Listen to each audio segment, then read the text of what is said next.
Hello, আসসালামু আলাইকুম। আপনারা জানেন আমার বাজিকর পাখি আছে এবং আপনারা ভিডিওগুলো খুব পছন্দ করেছেন। তো আজকে হচ্ছে আমি দেখাবো বাজিকর পাখির খাবারটা আমি কীভাবে তৈরি করি। তো দেখেন আমার হচ্ছে বাজিকর আমি 2টা দিয়ে শুরু করেছিলাম, এখন মাশাআল্লাহ 7টা বাচ্চা, এর মধ্যে মরে গেছে, পালিয়ে গেছে, অনেক কাহিনী হয়ে গেছে। তো এই 7টা বাচ্চার জন্য আমি কীভাবে খাবারটা মেক করলাম, আসলে হচ্ছে এক্সপিরিয়েন্স অনেক বড় একটা জিনিস এবং সেই এক্সপিরিয়েন্স থেকে খাবারটা বানানো। আমরা হচ্ছে রেগুলার মার্কেট থেকে যেটা কিনি ওটাতে আমরা অনেক ঠকি। তো আমি সব কিছু মিলিয়ে হচ্ছে আজকের খাবার কিভাবে তৈরি করি আমি সেভাবে দেখাবো। তো দেখেন এখানে হচ্ছে আমার প্রায় 1 কেজি ধান আমি নিয়েছি, এটা আলাদা করে কিনা, এবং হচ্ছে 1 কেজি ধান আমার কাছ থেকে 75 টাকা নিয়েছিল। এটা হচ্ছে পোলাও চালের ধানটা। তো আমার পাখি হচ্ছে ধানটা একটু বেশি পছন্দ করে, সেই জন্য হচ্ছে আমি একটু ধানের পরিমাণটা এখানে বেশি দিব। এক পাখি এক রকমের পছন্দ করে, যেমন আমার আগে কয়েকটা পাখি ছিল, ওরা হচ্ছে সূর্যমুখী ফুলের বীজটা খুব বেশি পছন্দ করতো।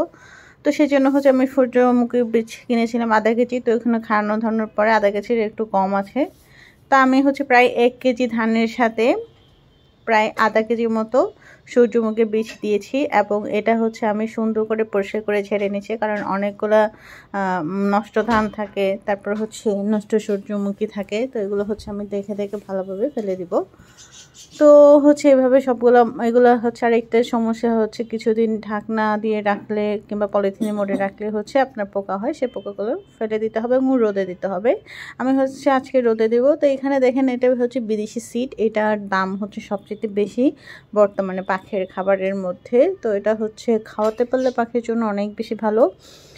তো সেজন্য হচ্ছে আমি এটা কাউন বা চীনা যেটা বলেন ওটার পরিবর্তে আমি এটা নিয়েছি, এটার সাথে আমি ধানটা মিক্সড করব। তো এখানে হচ্ছে আমি 1 কেজি নিয়েছি 200 টাকা।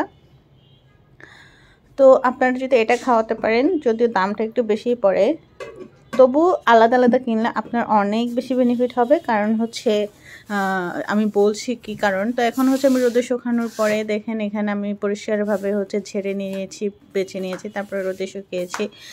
তো হচ্ছে যেটা লাভ সেটা হচ্ছে আপনি যখন রেগুলার হচ্ছে যে পাখির খাবার সেটা কিনতে যাবেন, সেখানে আপনাকে ভুট্টা দিবে যেটা শক্ত শক্ত এবং বিশাল মানে অনেক পরিমাণে দিবে, এবং এগুলো ভারী হয়ে থাকে, সেই জন্য আপনার এগুলো পাখি খায়ও না। তো অ্যাকচুয়ালি এগুলো হচ্ছে আপনার পরিমাণটা আপনি কম পাচ্ছেন। তো আপনি ধান শুকানোর পরে, সূর্যমুখী বীজ শুকানোর পরে এখানে আমার 1 কেজি হচ্ছে এটা বিদেশি খাবার রয়েছে, এটা হচ্ছে আমি এখানে ঢেলে দিয়েছি পুরোটাই, এবং এটা আমি ভালোভাবে মিক্সড করে নেব। তো এইভাবে হচ্ছে আপনারা আলাদা আলাদা করে কিনলে কিন্তু আপনার খুবই উপকার হবে, এবং হচ্ছে আপনার টাকাটা অনেক বেশি সেভ হবে এবং বাকিদের জন্য ভালো হবে। এবং হচ্ছে এখানে দেখেন যেহেতু ধান পোলাও ধানের চাল, এটা কিন্তু ভালোই, এটা সব পাখি খায়। তো এর মধ্যে হচ্ছে আমি বিদেশি খাবারটা অ্যাডজাস্ট করেছি চীনা বা কাউনটা না দিয়ে। চীনা বা কাউনটা হচ্ছে একদমই ছোটো, পাখিগুলো খুব একটা পছন্দ করে না। কিন্তু আমি যখন বিদেশি খাবারটা আলাদা করে দিয়েছি তখন হচ্ছে ওরা খায় না। যখন আমি পোলাও ধানের সাথে মিক্সড করে দিয়েছি তখন কিন্তু ওরা খায়। সূর্যমুখীর বীজটা হচ্ছে আমার আগের পাখি যেটা ছিল খুব বেশি পছন্দ করতো, বেছে বেছে খালি ওটাই খাইতো।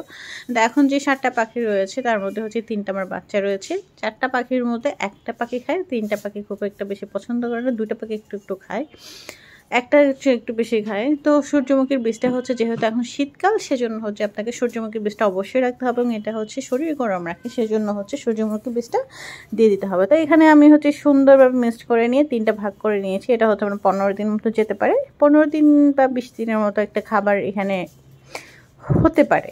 এখন ডিপেন্ডস করছে পাখিরা কতটুকু নষ্ট করে তার উপরে।